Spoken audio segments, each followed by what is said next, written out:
पश्चिम side में थोड़ा सा स्थान बना ले, पश्चिम साइड में थोड़ा सा स्थान बना ले। आने जाने में कष्ट हो रही है। पश्चिम साइड में आने जाने में कष्ट हो रही है। कृपया साधुओं को आने जाने दें। पश्चिम साइड में भीड़ काफी हो गई है। प्रशासन बंधुओं से मेरा आग्रह होगा कि कृपया यहाँ की व्यवस्था अपने हाथों में ले। प्रशासन बंधुओं से मेरा आग्रह होगा कि यहाँ की व्यवस्था अपने हाथों में ले। पश्चिम तरफ आने जाने में दिक्कत हो रही है। पश्चिम साइड में आने जाने में दिक्कत हो रही है। श्रद्धालुओं को कृपया जगह दे दें।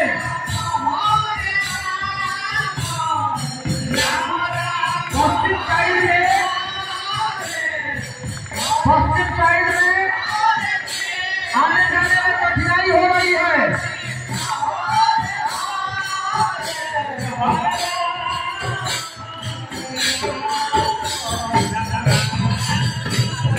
अपनी में जावा।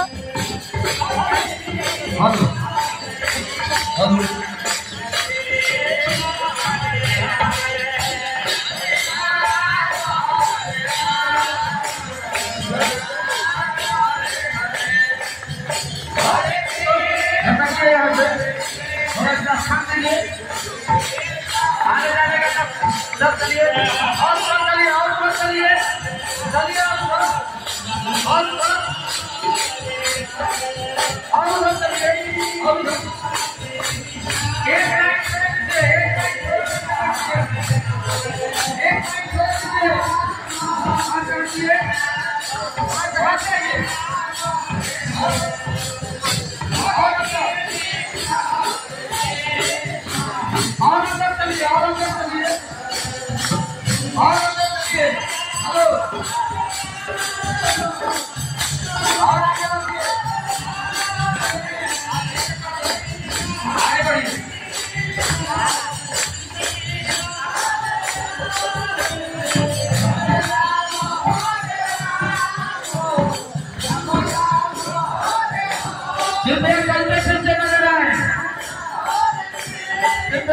चलते